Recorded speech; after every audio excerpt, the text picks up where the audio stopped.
says, what's the future? Vaughn Coleman. Ladies and gentlemen, welcome.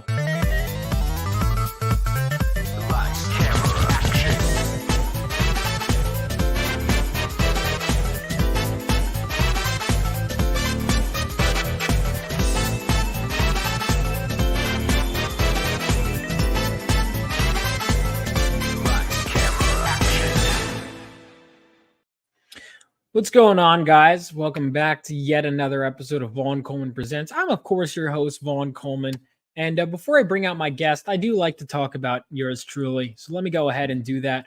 We are so close to $11,000 raised on my first ever comic book, Phenomenova, Lightning Strikes, which is 64 pages of story, 68 pages total, and centered around the idealistic son of a World War III veteran who was struck by lightning while holding a mysterious crystal.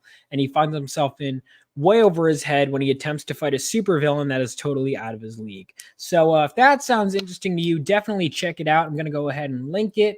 And let's see if we can get us over 11,000 today, guys. So I'm going to go ahead and link that in chat. And then enough about me. You can also find the link in the description if you're watching it later. But enough about me. All right. We've talked about my comic a lot. Let's talk about, how you doing, Doug209? Always nice to see you. Let's bring in our guest, Nandor Fox Shaffer. How you doing?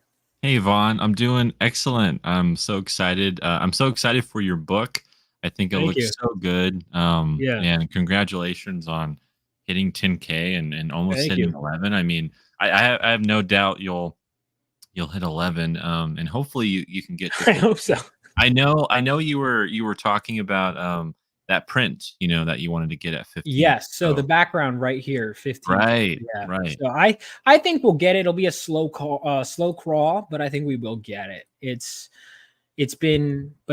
I'm enjoying it, and I'm excited to get there. It's a lot. Promoting is a lot of work. But I was going to ask you, since this is your first, kind of foray into crowdfunding. I know you've been around, but like just making your own book and putting it out there. I mean, what has it been the promoting that's been the most like shocking, like just how much work it is, or were you kind of prepped for that maybe? Yeah, but it also eventually almost became like a routine. Yeah. Like a natural thing. And then I remember I took a little bit off from it. Like even just a few days, and that was when my backer numbers are slung, and I was like, it'll slow down for a bit. And I was like, no. Let me tweet again about it. And then I did, and suddenly a bunch of people retweeted. I'm like, oh, people still care. Yeah. Cousin That's a nice surprise. We don't look related. I love Awesome One. Yeah, no, I mean, it's just a lot of work. It's a lot of work, but it is a lot of work. It's a lot of prep work, and then it's the campaign, and it's a lot of after work, like post campaign work. And, it's kind of crazy how long things take, and just like how long it takes to make a book, how long it takes to fulfill one, and all that kind of stuff. It's like, goodness gracious. Like didn't I start this like 2 years ago? Like that's how I think about it. Yeah, it's a lot. What you got to do. Like I was like, I want to get a big launch, so I promoted the hell out of my mailing list. Now production also started getting pushed back, but I was like, let me at least have a visual to show that this book is coming. It's on the horizon. So that way, instead of it just being a lot of people just plop their campaigns and they're like, let's just go. Oh, go. We got 30 days. Which 30 days seems like a lot, or seems like a lot. It's not. Like I'm already like, what? I'm at the end. Wow. I just did it like it wasn't last week. You realize how fast it goes. You have to I sold the book to people before I sold the book to people. If that makes sense. Like people went from I want it now, like why is it getting put off? Oh my God, I really, it became like almost like an event, and that's what I was going to. So that's one of the things I would say pre-launch a lot of people mess up. Yeah. It's good. But now being in the phase and actually being able to get, because I would just get people to sign up, and I'd be looking at my sign up list. And that doesn't equate. It doesn't equate to backers. That was the dopamine hit. Like, I got to sign up, It doesn't equate to anything. Right. You are almost, let's see. Yeah. You're 1,196. You got 45 backers. But this is the first time meeting you. But I wanted to go ahead and talk about what I guess let's first ask what got you into comics? What got you into are you a writer or Yes. Yeah, no. you're a So I'm writer? I'm a writer. I have been making comics. Well, so before that, I've loved comics all my life. I mean, I've been a comics reader since I was really young. I think you and I are both early 2000s kids, which is really cool. It's cool to meet someone else in the space who like is in your generation, because a lot Yeah. of people we talk to is like 80s, 70s. They're talking about stuff back Yeah. then. And so it's very rare that you find, I guess, young people, younger people in the space, people in their 20s. So like I, I grew up with, Sam Raimi Spider-Man films and the Oh, X me too. films. And yeah, so like all of that stuff was really huge for me. All the pre-MCU movies. I mean, Mhm. it was like that was how I was introduced to all these characters, and I would get my parents would get for me like DC and Marvel encyclopedias of like characters, Mhm. things like that. And Oh yeah. so that's Let's throw kind of some how more. I yeah. Here we go. Exactly. Yeah, yeah. So those DK books, I forget what they're, Yep. but yeah. I did the same thing. I loved those. They were so cool, and you would learn all about the histories of these characters, and it was really fascinating. And it's like, well, where are all of these stories being told? Where can I find more? And that's what leads you into comics, and learning those stories. And I all the art that was in those encyclopedias I was finally seeing on comic book covers or in splash pages, in the interiors of Mhm. books and stuff. And it was really exciting because I'm like, oh, like I'm putting all the pieces together and whatnot. So anyways, like that, I just loved superheroes. I mean, superhero, like being a superhero, loving these characters, loving the idea of people who um are constantly, even though they have these abilities, they're constantly struggling. They're constantly trying to do good and overcome everything that is really hurting them or hurting others, and how to be a hero. And very, very inspiring, and grounded me in like morality and that kind of thing. It was just really cool.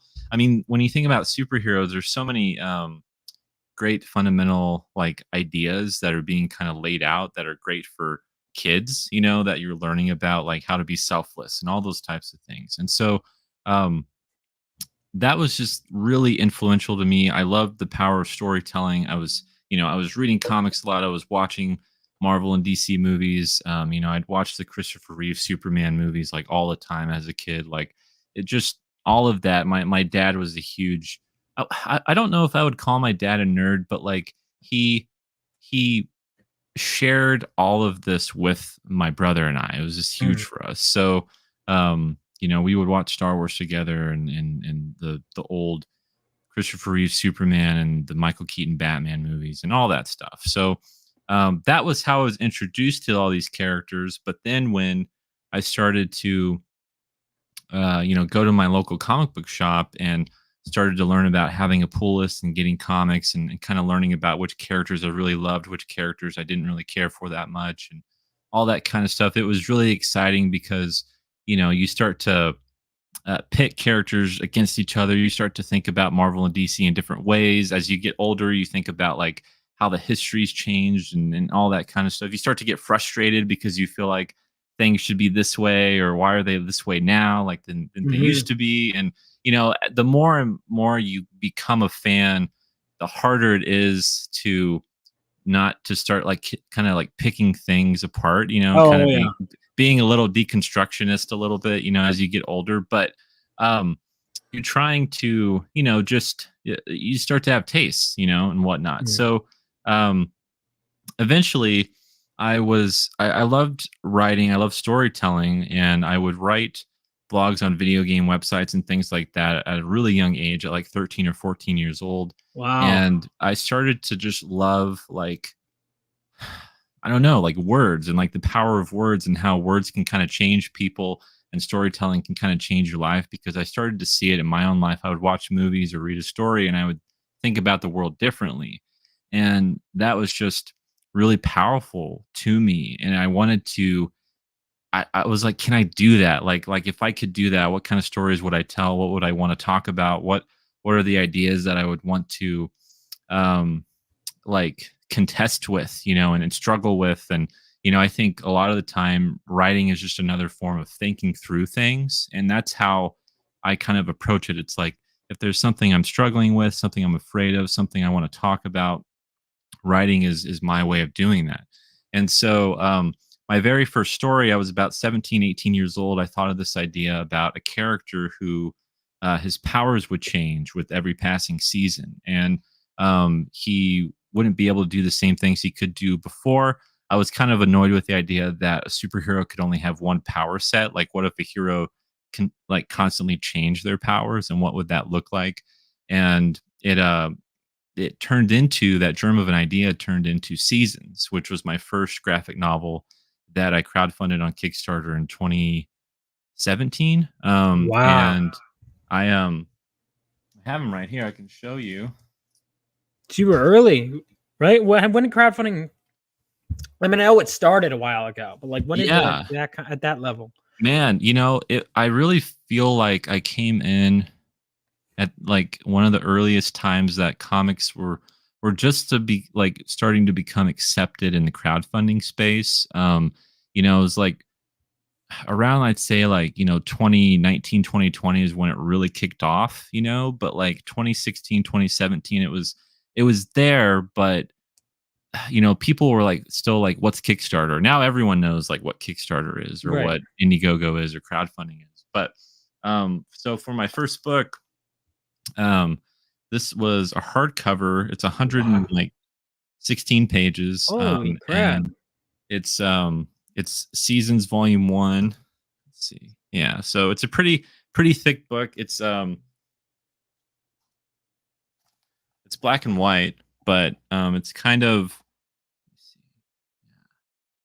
anyways, I love this book, and I got volumes 1 and volume 2 done. And so these were my first 2 books that I came out with. And then I saw success. People liked my stories. I started putting it online for free for people to read. I saw people were enjoying the series. I saw that people were, relating, and the character was resonating with them. And so it encouraged me. It encouraged me to keep going. And so I did those 2 books, and then I crowdfunded Lifeline, which was a standalone graphic novel. I got to work with 7 different artists from all around the world, and it tells the life story of this character named Lewis, who you get to see his life through the eyes of different people. So each chapter, the art style changes, and the Wow. perspective changes, accordingly with that art style. And so you see him grow up from, start as a young boy and grow up to an elderly man, but you see his life through the eyes of others. And so that was like the idea. I was like, can I write a story like that? So a lot of these stories kind of start out as like experiments, because I'm trying to see if there's a nut that I can crack, if there's something that I can kind of mine and dig into and figure out. And so I have 3 graphic novels out right now. And then I also have Man Child issues 1 and 2, which I've crowdfunded also. So right now I have Seasons going on, Man Child, and then right now it's the Fabled Offering. So I've been making comics for about 7 years, 6, 7 years. And I mean, I've been writing comics a little longer than that, but I'd say, when I first got Seasons in my hand, that was when I really felt like I was making comics. It was like you can put comics out there, and you can, kind of write stuff, but until I got the physical book, that's when it really like started for me. I really felt like, okay, I'm a comic book creator. Like, this is what I want to do. This is what I'm excited about. So, ever since then, I've just been trying to tell my stories and grow my fan base, and see um, what I can do. How I can change the world in my little space that I can.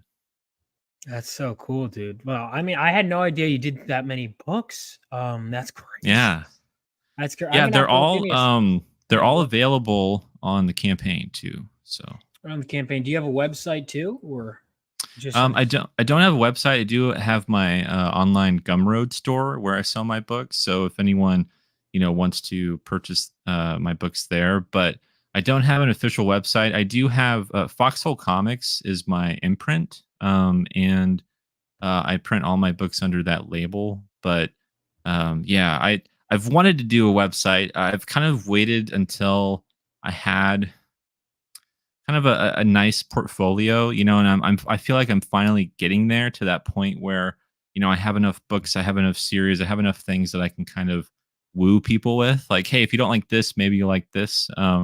And the more that I've done conventions and signings, I've kind of tried to build that portfolio and kind of diversify what kind of stories I can tell, and also to show, I'm not just a one trick pony writer. That's something I never wanted to be. I didn't want to be like the seasons guy, or whatever. Like, I still want those to be, praised and, enjoyed and representative of my quality of work. But I just didn't want to be kind of pigeonholed into, one genre. Yeah, for sure. That's really cool, man. That's awesome. It's just crazy seeing, you just casually going through this big body of work. And it's always, it's interesting because I would always be like people don't know. And you have to realize that someone's always going to be discovering you for the first time. I mean, look at us. Yeah. We're discovering these guys. They've been around for however many years. And I'm like, I just discovered you, Yeah. Like sometimes they're dead already, That's and so I'm just true. discovering their work. Like I discovered Mike. I'm like, who is like Michael Turner's work? I discovered years after he died.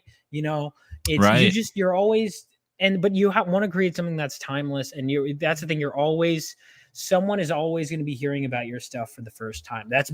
I'm hearing about your stuff for the first time now, and I'm glad. It's really cool. I mean, I'm sold.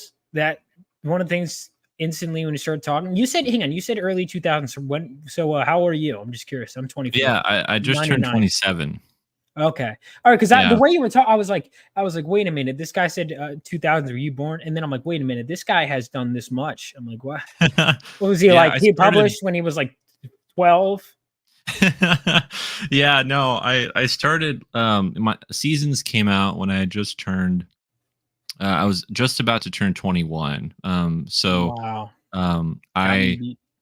it was something that I was really passionate about. After I finished high school, I went into college for creative writing, but I realized, I didn't feel like I needed permission to tell my stories, and I didn't want to go through the whole college process. It just wasn't something that I felt I needed at the time. Sometimes I question that decision, but I feel like, if you have a dream and you're confident and you're self motivated enough, um, there's no reason why you can't fulfill that. Why you can't try to make that dream a reality. And you never know how much time you have. I was thinking very dark, big thoughts as a teenager and Middle school 20-year-old. It's like, like I'm thinking, like who knows if I have a tomorrow? Like, I'm thinking all these existential thoughts, and it's like I want to do what I want to do, and I want to make these stories. And if I can only live one more year, 2 more years, whatever, who knows? I would like to leave behind art, and stories that I people can read after I'm gone, and I can have something to say. Like I had something to say. That's my goal. It's like, if you want to know who Nandor is, read my stuff, and we can talk. Yeah, absolutely. That's really cool. And not yeah. And also shout out to the cool name as well. Thank you. Yeah. Yeah. But yeah, I mean, that's one of my things too. I even earlier today, so I've been getting back to reading a Daily John Wayne quote and show how bad it is. I've had the book for like 2 years, but today's was like, oh, like you could die, whenever. Make sure and I'm like, yeah, I mean, yeah, but you want to make sure, which is almost why it's frustrating when it's coming out. But it's like, hey, at least the thing is written. You don't know how much you're going to get done. Now that does also means that sometimes you do need to actually like enjoy life. And I think Yes. we struggle with that. Like, I'm like, oh, I don't deserve a break right now. I'm like, I worked 10 hours today. And it's like, yeah, but I look at how far I got on my to-do list. I barely got, and it's like sometimes it just happens, you know. Yeah. Like I was like, oh, I want to write today. That hasn't happened, but it's like, dude, you're doing 3 live streams. It's okay. It's okay. Exactly. Yeah, you have to like cut yourself a break. Like you're still doing work. It's that's the thing. It's like it might not be what you had planned when you woke up this morning, but that's okay. Like I struggle with same thing. Like I was like I'm going to do some writing today, but I was going through my second lettering pass for the Fabled Offering today, and that takes a lot of time because I'm comparing my script to what's lettered. I'm comparing what my edits were to what the edits came to be, and like you're having to do all of this productions side of the thing of things, and it takes a lot of brain power. I mean, you got to focus. It's like this is where you can make or break your comic if the lettering isn't right. You know what I mean? It's like goodness gracious, like if there's a word or a sentence or something that's out of place, it's like when you send it to the printer, that's it. And so it's really important to do that kind of stuff. And I haven't written today, but I've still been doing work, and that's important. You have to like cut yourself some slack for sure. Yeah, absolutely. Absolutely. I want to get into because we could talk forever. I do want to show your trailer because sometimes I forget that, and then dive into what this book is about because I'm really All interested. right. Yeah. By the way, I do want to say your story of how you got into the movies, Sam Raimi, Spider-Man, X-Men, and then you wanted to learn more about them. And you have these books. That's the exact same process mine was. Like Really? exact same. Yeah. Because Yeah. I didn't want to interrupt you because I was about to go, oh, say, and I'm like, just let it like. I had the same exact thing. I finally, after all this time, was like, all right, where does all this come from? Like the animated series. And I was like, I really want to dive into it. And finally, Right. I was like, all right, Batman Hush is what I'm going to read first. And then I started diving in that way. So, Yeah.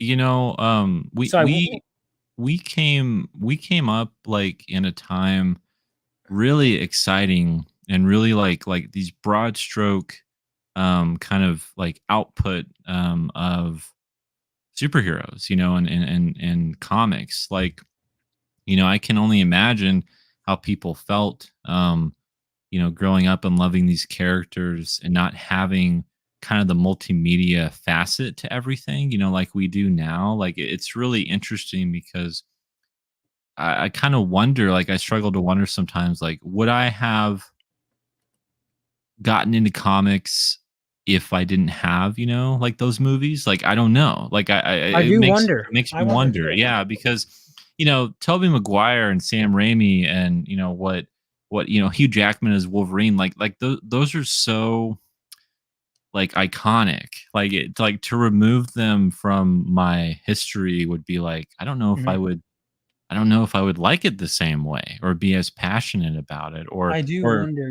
Yeah. yeah, it's interesting to think about, and so it makes me wonder how it's probably how some people felt when they watch Michael Keaton or Christopher Reeve, and when they even watching I don't know, like the old Incredible Hulk TV show, which I Yeah. really love with Bill Bixby. Like it's all those things I think are kind of gateway drugs, gateways The two comics. Yeah. into comics for sure. And that's why I think we're struggling. We have to find that because it's almost like our generation is going to be tough. Like even I'm looking at my stats for my viewership, and I find I'm like, dude, I'm not reaching teenagers at all for Mm, my yeah. like. It's tough because it's almost like, well, yeah, the last video I did, well, until like I uploaded a Dark Give Comics did an edit of my trailer, but Mhm. it was the last video I did was a Final Fantasy VII video, which is a game that came out before I was born. Of course, I have an older audience. Like, look at who Yeah. I'm making content for. I'm Right. looking at my favorite comics, and they're all like 80s. Mhm. It's like, yeah, okay, I may have been born recent generation, but I find a lot of my fans are just people going, "Oh, you young whippersnapper." No offense to you guys. I know, I know. It's I love you we're guys. Love that. It we're makes me feel um good. we're we're carrying the torch. Yeah. Now, if only some of our generation could, help, but I guess we gotta.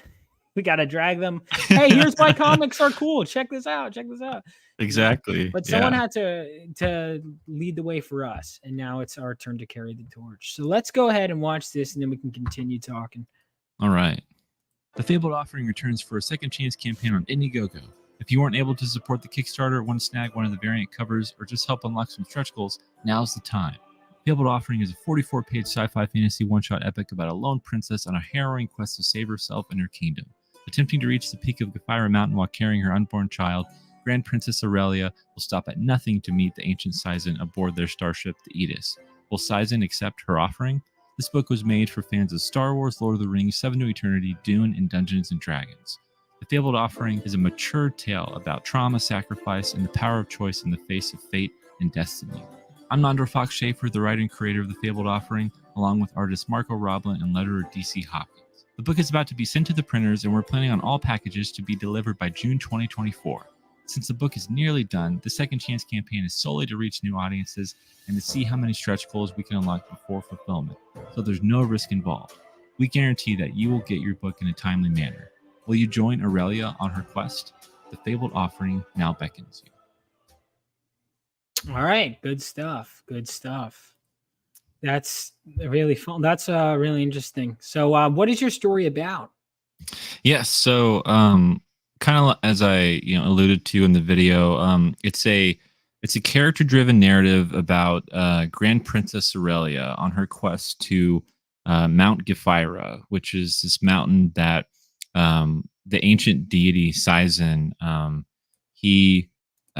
this is where he meets the people. This is where you go to meet him to offer an offering to him, and kind of the mystery of the series is like, okay, why is Aurelia on this quest? What is her offering? What is she bringing to this ancient deity? Also, Sizen looks to be like a very dark, ominous, kind of intimidating figure. He doesn't look like a hero. He doesn't look like an ally. And so it makes you go, okay, is she having, doubts about her allegiances to her kingdom? Is she, switching sides, things like that? And so it's this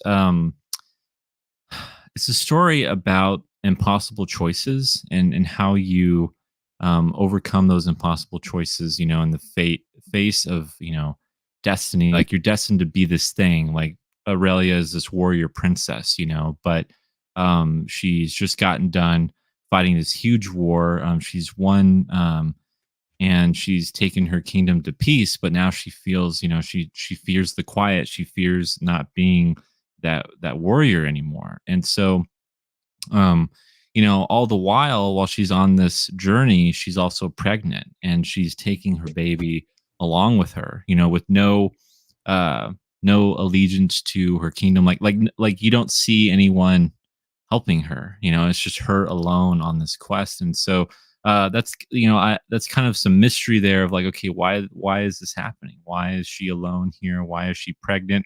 What is her motivation for doing this and for going on this quest? And why is she leaving everything behind to do that? And so, there's a lot of kind of context missing just in the story right now, because a lot of it's spoilers. A lot of it, you have to kind of read to get the full thing. But the entirety of the story and kind of the foundation of the story is taking a character and putting them through their paces and struggling with them and hoping to come out better, on the other side of things, And so it's everything I love about kind of science fiction and fantasy, kind of meshed into one. I'm doing some kind of genre mashup stuff with this, but it's all kind of the world building there is all kind of I would say giving context to everything, but also in the background to a very serious, mature character study. And that's what I love to do with all of my books. I'm very much interested. Well, I'm interested in the world, and I'm interested in how things work and all of the interesting kind of nooks and crannies and rabbit holes that you can kind of go in when it comes to this genre or these genres. It's it doesn't mean anything to me unless I can really feel with the character and struggle with the character and cheer with the character and all that kind of stuff. And so I really tried with this story to do my best to kind of balance those two and make it something where you you're kind of thrust into this world, but you're completely invested in her and her journey, and you're more interested in why she's doing this, if she's going to come out of this the same person on the other side of things, and also just how this affects everyone around her. That's really so. It sounds to me like you start from a character place, which I often do.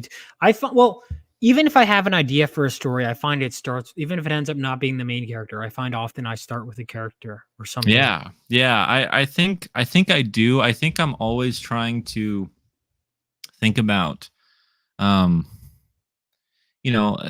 I kind of implied it earlier, but like where I'm trying to find, like, what do I have to say? What am I trying to say with this character? What am I struggling with or trying to wrestle with? And how can I inject that into a character? How would a character kind of go through that? And I can go through that with them. And that's something that I find to be really fascinating, because all the stories that I love, all the characters that I love, I somewhat, when I'm watching that movie or reading that story, I'm I'm trying to relate to them. And when I can relate to them and I can kind of hook on to their struggles and their pain and their victories, it's that connects me, and trying to find that connection and kind of bridge the themes of the story with the character of the story, is really integral, like for all of my books and what I'm trying to say. So um I think, plot, everything about, storytelling, um, depending on, I mean, it kind of depends on the book that you're working on and if it's, an ensemble cast or whatnot. But when you're dealing with a singular character and what they're going through, I think it's really important to kind of weave everything about the story into the character as much as you can. That way it feels inseparable, right? Like that's Yeah. the goal. Like you want the plot and character to feel like you can't separate them at all. Yeah, I mean that's my when I was rewriting over and over again, I would get a more solid idea of my story and my character and my themes and my Yeah. world together, right? And you have to know your character. I mean every great story has great characters. To me, it's I Yeah, I don't. mean, when you think about when you think about Star Wars or you think about your favorite stories, you think about Luke, you know what I mean? Like Yeah, you're not, I mean, yeah, maybe you'll think about the X-Wing or maybe you'll think about the Millennium Falcon. after, yeah, Yeah, but it's you it's might get the only Lego sets, but yeah, it's only because Han Solo flies the Millennium Falcon. It's not because the Millennium Falcon is just like that cool. I mean, it is cool, but we only connected to it because of the characters.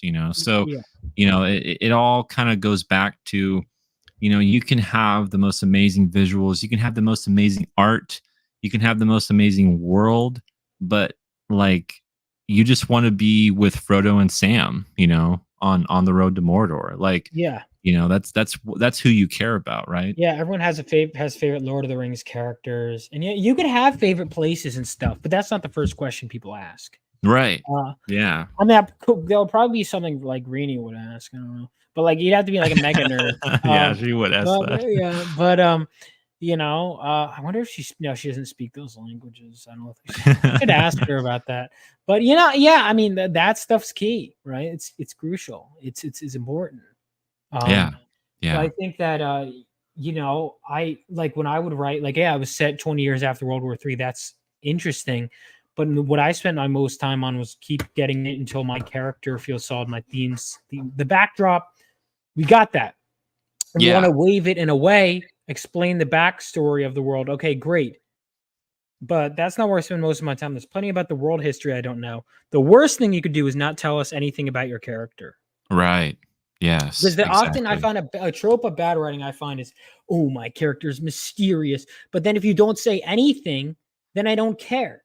Like, okay, Yeah. there's mystery. You can have mystery, right? Like Wolverine had a mysterious past, right? But Yeah. what did we know about him? He was always chomping on a cigar. He was short. He was rough. He had an attitude. We know he did some work with the government. We know he has these adamantium claws. We know what his personality is. We know what his abilities are. We learn them kind of bit by bit. That was enough, you Yeah. know? Right. But then there are people that will just be like, "Oh, what if everything's a mystery?" Well, can you like what's his motivation? Like, or same thing Yeah. with the villains. Why is he here? Like, and it sounds to me like you really think your character's inside and out. I did that too. Like I was revising my issue 2 of my script, and I'm a much better writer than when I wrote it years ago. I can't believe how long it's been. And Takes I time. Yeah. and during that time I had done like I guess a session of in my brain I had just come up with a backstory for a character, and it just led to a scene. Like I don't want to say it wrote itself because I wrote it, but it kind of did Yeah. because it was like Yeah. now this character who just kind of walked into the room previously, suddenly he had a backstory that I thought of in between rewrites. And suddenly I was like, oh, well, now that backstory that wasn't there before connects to the situation. It wasn't like a planned thing. I just kind of wrote it out and I was like, oh, this is a good scene, you know? Yeah. No, that is when you know you're onto something because things start to click, and things start to like fall into place in a way that you didn't plan for. And like all of that extra work, kind of all that prep work and all the notes that you take and kind of asking yourself all those questions, even if you don't think they have any like merit or meaning to your story right now, they might later, like those are things that, can just inform your character. Like even all the questions you ask yourself where you're like, no, that didn't happen. That's kind of informing your character because you're basically saying, Yes. well, When you say yeah, no to something, like when I would have adverse reactions, like, no, there's no swearing in the story. Well, why? Well, because it's for, well, no, hey, you should make it more subversive. Maybe he's more of a jerk. No, what? Well, why? Why did I have such a strong reaction yeah, to that? yeah, Oh, because this is what I'm writing. So it's almost by knowing what you're not doing, what you have a strong reaction to, that enforces what you are, and you lean into what you are. So you have to yes, yeah, do that. Oh, my character can't do this. Why? My character wouldn't do this. Why? My character would do this. Why? Like that's you. It's a lot of the time you want to interrogate your characters. right, yeah, you do. You want to like come up with scenarios or think about just what makes them tick. That's what I'm always fascinated by. Like what is your core trait? What makes you you, like you were saying, and kind of expanding upon that and seeing where that leads you, where that takes you. At some point your story will tell you, and your characters will tell you how to write them. That's kind of cliche, but it's just It's if true. yeah, like it doesn't matter. Like it's true and it happens. And it's when that, like I said, you're kind of onto something and you can trust your instincts or trust your gut to keep that same train of thought going. Absolutely. And it sounds to me like you've done that. So you've written quite a few stories. I do want to ask, what are your favorite comics, and what are your favorite characters? Yeah, sure. So, the character that always springs up as my go to is probably Captain America, just because he is the paragon of kind of virtue and selflessness, and he represents all of the traits that I love. I also love the idea that he's a man out of time. Sometimes I feel that way. And even though I'm a part of this generation, sometimes I'm Yeah. like, I feel Me like I'm too. an old guy, who's from the Me too. 50s or something. And so like I relate to Captain America a lot in kind of strange ways. But and I love his shield. I think his shield is one of the coolest weapons in like superhero and like comics and stuff. I think it's Oh, so yeah. iconic. But um, I also came in at the time when Brubaker and Epting were on Captain America. And so like that was just huge for me because the Winter Soldier was just starting to get introduced, and Bucky became Captain America, and that whole era of comics was like absolutely um foundational to why I love the character. And I just came in at the right time, like, because a lot of people will say, there hadn't been really any good Captain America comics for a really long time until Brubaker and Epting took over. So I kind of, feel really privileged to like come in at that point. But besides him, I'm a huge Shazam fan. He's always been like Billy Batson, having a character who is a kid, and being a kid and reading about this kid who becomes a hero and who can, say Shazam, and like it's so cool. It's such a cool idea because there's a lot of magic involved, and he's Superman, but he's not Superman, like there's something else about him that, keeps him a little bit more I think vulnerable in a way. Being a kid, having all those struggles as a kid and those doubts and whatnot. And, you know, um Kingdom Come, that book in particular, has such a huge like that has some of the most like best Shazam moments in comics, and that was a big part of, I would go to my Barnes and Noble. That was one of the first comics that I read, and so I love Shazam. I also love other characters like, the Fantastic Four. I'm a huge The Question fan. He's kind of, a little underrated, I feel like, but I love him so much. I think Denny O'Neil and Dennis Cohen's The Question 80s Question series is like phenomenal. So I enjoy those. I've read probably a bit of, maybe not every character, but almost like a lot of the characters in Marvel and DC. And as I've gotten older, I've, like you said, have just started to like discover other creators and other characters that I had maybe like heard of before or never read, or like, why is this iconic? Like Grant Morrison's Animal Man, and like Alan Moore's Swamp Thing, characters that weren't necessarily as popular, but whose runs are really iconic and are, Mhm.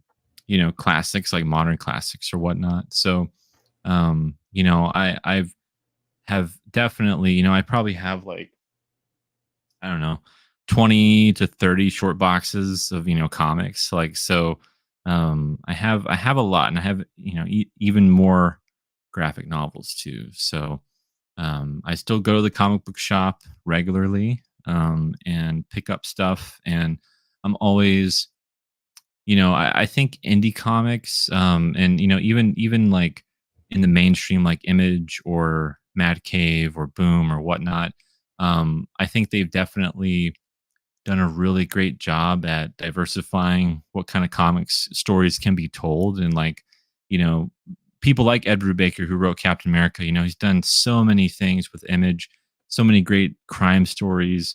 And he's really the master of that. And I think when you find a writer in superhero comics that you really love, it's really exciting to go read their indie stuff. I've done that time and time again, and kind of see like, what kind of stories do they have to tell, that are not anchored in these superhero worlds. And so Right. that has really opened up so many other comics and ways of storytelling. And Rick Remender is another one. I mentioned the book Seven to Eternity. Yeah, someone else had recommended that very highly to me. Yes, I read that book recently. It was a huge inspiration for the Fabled Offering. This book wouldn't exist without Seven to Eternity. That is one of the few books in my entire life of reading comics that changed my life. It really did. It made me think about the world and think about who I am as a person. Complete, like it turned me upside down. That's how I would say, like, that's how I would talk about that book. It turned my insides out, and it turned me upside down. It was such a great book, such a great story, and it changed the way that I thought about life. And like, if you can do that, I mean, like, stories like that stick with you forever. Yeah, all right. Yeah, that's on my list. I just added it to my list. I mean, my list is ever growing, but like, especially back to back, two huge recommendations for that book. I mean, I've been Yeah, if told you to if read you it. read that book, yeah, just get ready. Like it's one of the few books that made me cry. It's one of the few books that um I felt like I had to really take like a day to process it. Like it really takes a while for it to like sink into you, and you think about everything that these characters have gone through, and I mean it yeah, it's so good. It's incredible. It's one of the best comics I've read, if not the best comic I've read in the last few years. So yeah, I highly recommend it. And if you like that, if people watching love Seven to Eternity, or they're looking at the Fabled Offering and they like what they see, this book was made for those people in mind. Like I said, the Fabled Offering wouldn't exist without Seven to Eternity. So Yeah, reach out to someone, Kayla, my friend. She's a huge fan of Seven to Eternity. I gotta read more but then again, I gotta get back to reading more frequently in general. yeah, there's a lot out there, man. There's And a so lot much of to read. we have so many decades of comics to catch up on. Speaking of which, Madness Comics Network says, which one of you is younger? That would be me. Yes, Vaughn's beat me by 2 Yeah. years. Nandor is awesome. Would love to do an episode with him. Yeah, Master Swag King is cool. I was on his show recently. He's always fun. Oh, cool. Yeah. I would love to do a show with you, man. That'd be cool. Yeah, he's a good one. He's a good guy. This book looks great. It's got a good price point too. I see that 14 for the main. That's really good. Yeah, $14. It's a wraparound cover, and it's I say 44 pages. It's actually 46 pages. In the trailer I said 44, but it's 46 pages. It's gonna be perfect bound. So it's gonna be kind of like a small, um, graphic novel size. Like it's still gonna be regular comic book size, but it's not gonna be staple bound. It's gonna be perfect bound. And it's going to be a really quality product. There's a lot of great different covers that you can get. And like I said, you can also get my previous books as add-ons. So if any of the books I mentioned before like interest you, or you're like, oh, I just want to try out Man-Child issue 1, or I want to read Lifeline or whatever, you can, add those on. So those are all available. We also unlocked 2 stretch goals. So we've unlocked the Grand Princess Aurelia chibi sticker that every backer is going to get, and we also unlocked the Levi Hoffmeyer trading card. So everyone can get the chibi sticker if you back, and the trading card is all included. So that's really exciting. So I'm really, I can't wait to get all those, and we have a few other stretch goals that we have available as well. But yeah, so far we're doing pretty good. Like I said, we funded this book on Kickstarter last year, and we raised over $5,000. And so we're just about to hit 1,200 here. So altogether, we've raised, nearly like $6,500 altogether, which is awesome. And I love the story so much. I mean, you're always like the most proud of like your most recent thing that you've written. But this book in particular, it's a one shot. There's definitely, it's kind of a story within a story. It tells a full emotional arc for Aurelia and her character. But if you love this world and you want to see more of it, and you want to see us expand upon the characters and do more things with it, that's there. But if you just want like, what can Nandor do? Like, what is this guy? What can he offer me? Whatever. This is the book where I hope you'll read it and you'll get excited about comics again. You'll get excited about, sci-fi and fantasy in comics, and maybe you'll pick up my other stuff. Like that's kind of my pitch for this book. Like if you've never read anything that I've done, this is the book to go read and to That was check what I was out. going to ask you. Okay, cool. Yeah. I am going to have to, I made a note of this because I have to back. There's a lot of stuff I have to back. There's too much. Yeah, hold on. This one, and then also, okay. Yeah, so I'm going to make a note of that. I definitely want to. I've got a lot of books to back. Also, the more backers I get, the more books I can back. So That's right. That's right, man. It feeds the addiction. Yeah. There we go. Look at this. We got this. Looks. I mean, the art is so unique. What about your decision to get this artist? I mean, what Yeah, inspired that? so Marco Roblin is the artist for the book, and he does the pencils, inks, and colors. He does it all. And I backed one of his. He had done some art on another project on Kickstarter called the Numinous Nomads, and I saw some art for it on X or on Twitter or whatever, and I really loved it. I was like, man, who is this guy? Like, this is amazing. It totally it caught my attention, right out of the gate, and I reached out to him and I was like, hey, like, I have this story. I think you would knock it out of the park. Would you like to read it? Would you like to work with me on it? And he read it. I sent him the script for it, and he was just like so enthusiastic about it. I don't think I've ever had anyone so excited to work with me on something That's before. cool. Yeah, and he keeps bugging me. He's like, dude, we have to keep working on this. We have to keep doing this story and like making new progress on this world and the characters and everything. And I'm like, I really want to, but I have to see how people respond to this, this issue and this book right here, and Well, it's see a what one we can shot, do or with is it. it there's going to be more? Or you wrote it as a one shot, but there's potential for more? Yeah, I wrote it as a one shot, but there is potential. Like I said, it's a story within a story. There's kind of this greater story happening in the world, but Aurelia's story is where the reader, enters this world and becomes a part of it and is following her journey. And so there's a beginning, middle, and end to her emotional arc and her story that she is, going through, and that we're introduced to with her.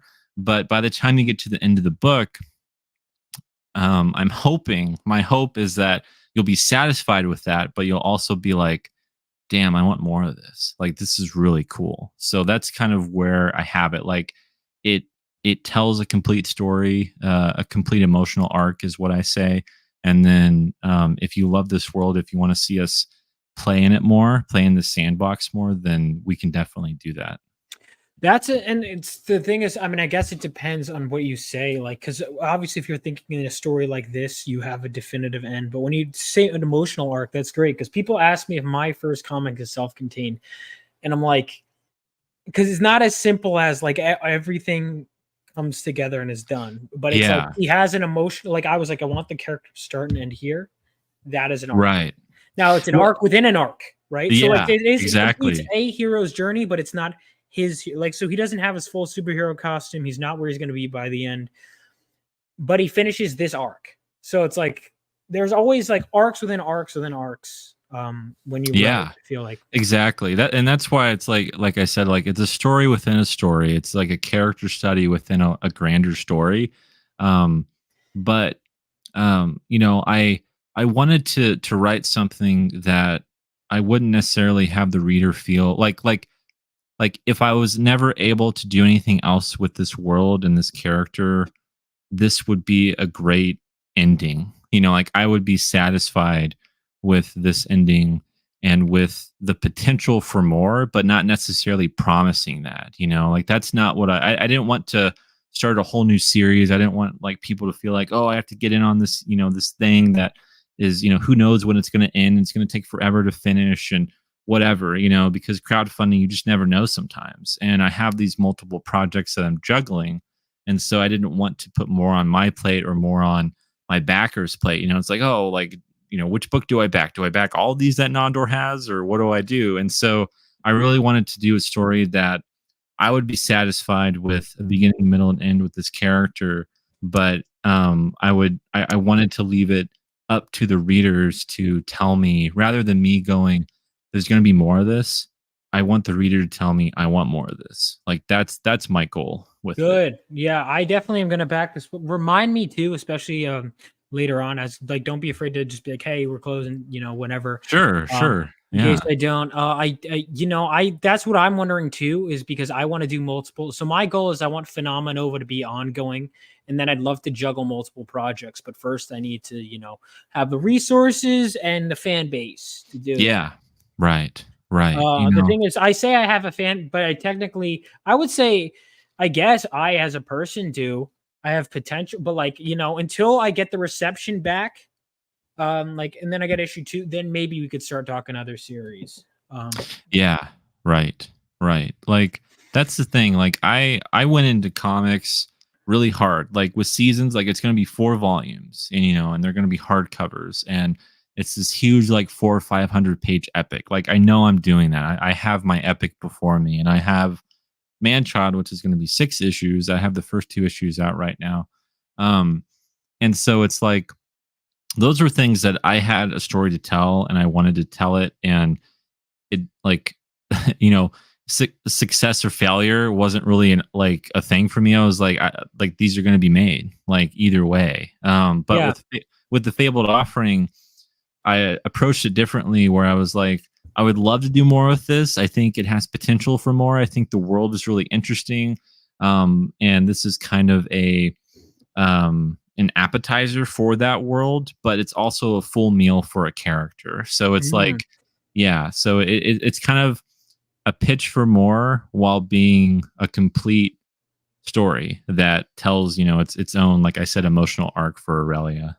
That's awesome. All right, definitely, you've sold me. Like I'm interested. I can't back at the moment, but I'm going to. Everyone should back this book. This sounds incredible. You're inspiring me to. Because I had one, I wrote a 10-pager that was an opening scene for what will be a larger story, but I was like, this is a full sequence, and we'll see if people want more. So that was my first published work. I'd love to do more of that. So, you're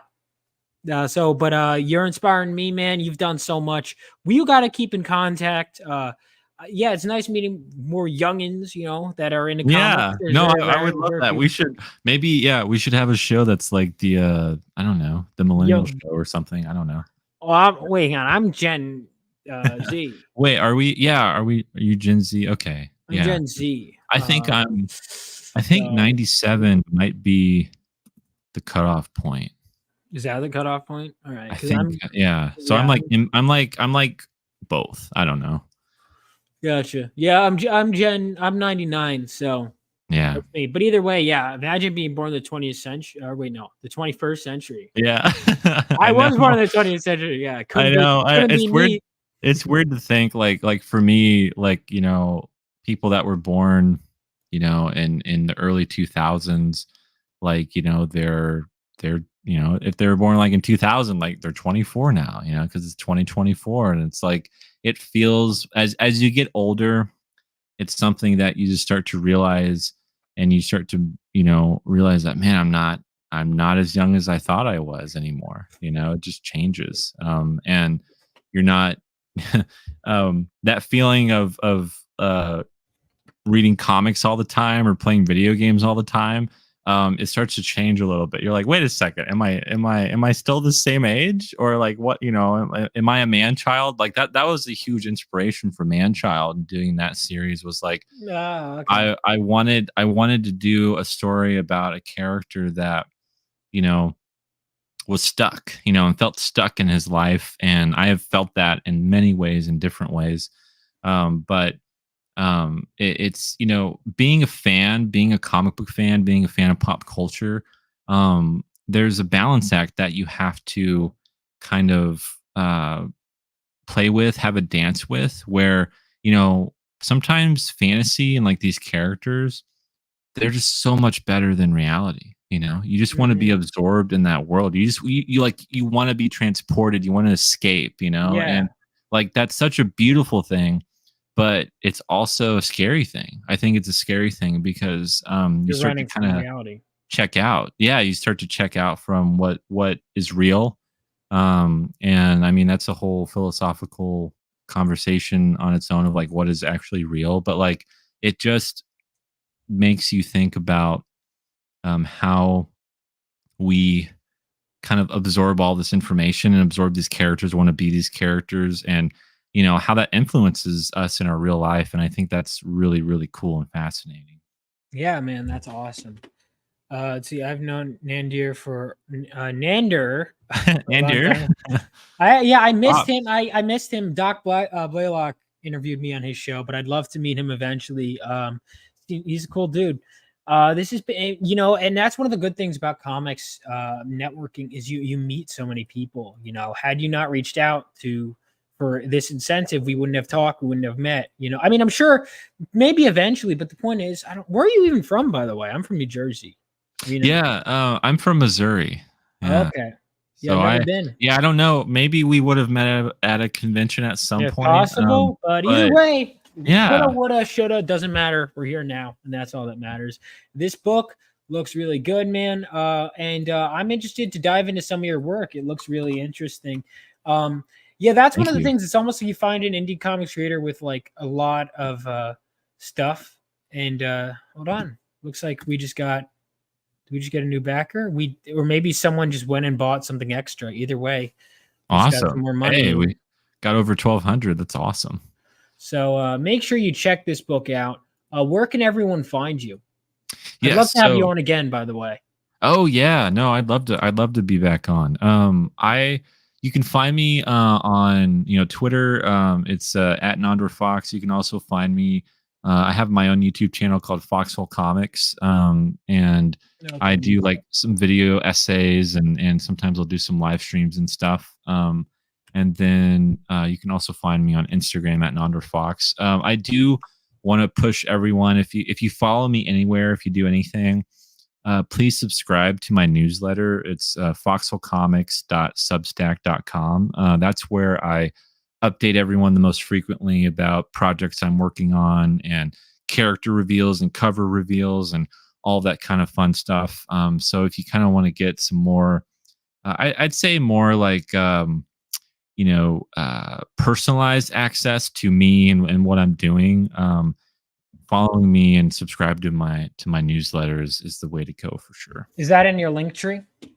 Yes, it is. All right, cool. Because I just shared your link tree. Everyone, make sure to get them on all those. Thank you guys so much for watching.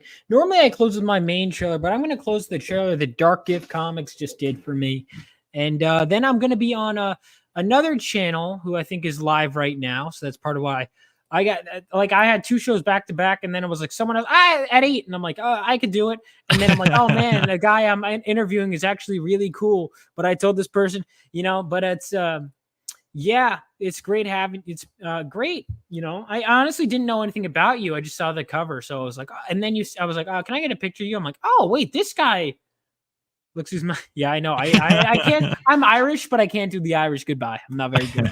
I know. I hear you. All right. Thank you guys so much. Make sure to back his book. Support him on all of his socials. Make sure to back Phenomenova as well. Let me play the trailer in case you forgot.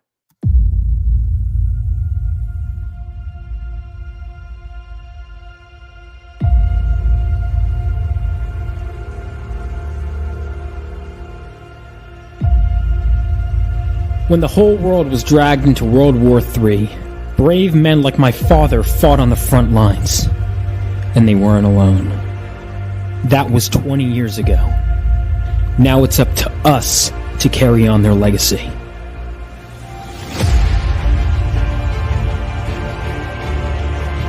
And every so often, the earth from which we come gives way for something new. Something greater to be born, and with them, even greater threats to face.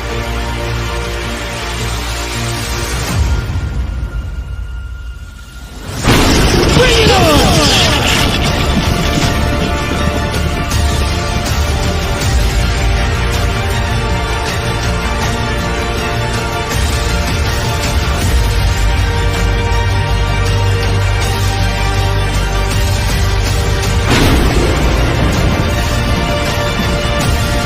Phenomenova.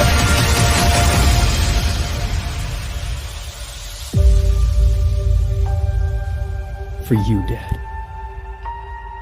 For you.